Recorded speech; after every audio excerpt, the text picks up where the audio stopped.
है गाइस, तो आज एक ऐसी कंपनी का बिजनेस मॉडल जानेंगे जिन्होंने सट्टे को ही इलीगल से लीगल बना दिया एक न्यू तरीके से। ड्रीम 11 जो एक फैंटेसी गेमिंग कंपनी है और जिसके ब्रांड एम्बेसडर एमएस धोनी है।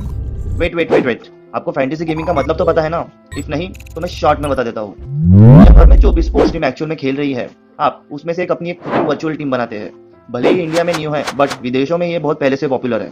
पर क्या ये सही में एक फ्रॉड कंपनी है? तो इसका जवाब है नहीं, क्योंकि काफी लोगों के केस करने के बाद कोर्ट ने इन्हें ऑफिशियली लीगल कह दिया है। क्योंकि इस गेम में तुक्का या लक नहीं चलता, स्किल्स एंड नॉलेज की जरूरत है। और हम यहाँ किसी एक स्पेसिफिक टीम पे बैट नहीं लगा रहे जिसे हम सट्टा कहते हैं, बल्कि दुनिया भर के टीम्स में से प्लेयर्स चुन के अपनी खुद की टीम बनाते हैं। एनी हाउ, ये ऐप आपको प्ले स्टोर पे नहीं मिलेगा क्योंकि ये उनके पॉलिसी के खिलाफ है। सो आपको इनकी ऑफिशियल वेबसाइट पे जाके एपीके के थ्रू इंस्टॉल करना होगा। बिजनेस मॉडल पे जाने से पहले हम कंपनी का बैकग्राउंड जान लेते हैं। कंपनी की शुरुआत हर जैन एंड भावित सेठ ने 2008 में की थी। हर जैन जिन्होंने यूएस से इंजीनियरिंग की और वहाँ पे एक स्टेबल जॉब छोड़ के इंडिया आ गए क्योंकि उन्हें खुद का कुछ शुरू करना था। उन्होंने जॉब तो छोड़ दी, बट कोई आइडिया नहीं था कि इंडिया आके क्या शुरू करेंगे। फिर उन्होंने देखा कि इंडिया में जब भी क्रिकेट की बात आती है तो लगभग सभी लोग एडवाइस देना चालू कर देते हैं कि इस प्लेयर को ऐसा खेलना चाहिए।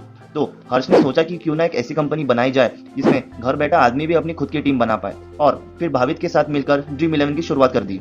कंपनी के शुरुआती सालों में इन्हें फंडिंग एंड ग्रोथ दोनों नहीं मिल पाई, पर 2015 में इन्हें पहली फंडिंग मिली, जो कि अब तक एक डिस्क्लोज अमाउंट है।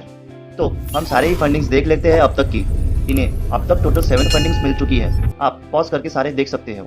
और ये इंडिया की पहली यूनिकॉर्न गेमिंग कंपनी है जिन्हें इतना ग्रोथ मिलने के बाद इनकी जैसी बहुत सारी कंपनीज मार्केट में आ चुकी है विद सेम बिजनेस मॉडल। पर आखिर इनका बिजनेस मॉडल क्या है?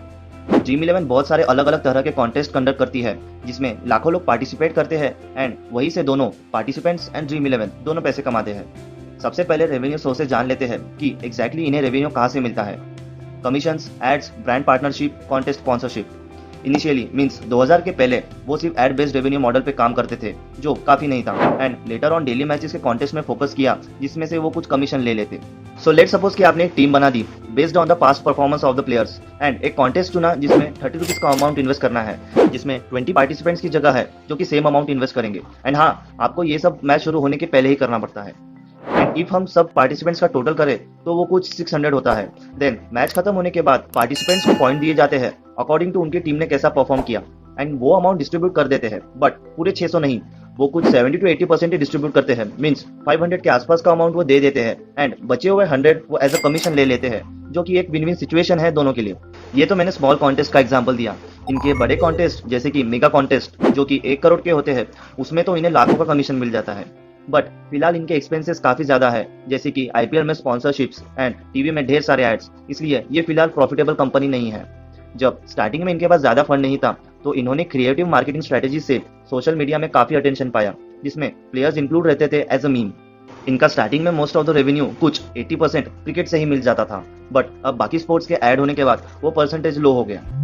इनके number of users year two year बढ़ते ही गए, और इंडिया की फैंटेसी गेमिंग कंपनी एक्सपेक्ट कर रही है कि इंडिया की मार्केट साइज 2020 तक $1.6 बिलियन हो जाएंगी with a growth of 28% of CAGR, thanks to smartphones and speed internet, जिसके कारण एक नॉर्मल इंसान भी छोटा सा अमाउंट इन्वेस्ट करके 10x अमाउंट जीत सकता है। एंड होप कि ड्रीम 11 और भी बड़ी कंपनी बन जाए एंड प्रॉफिट जनरेट करना शुरू कर।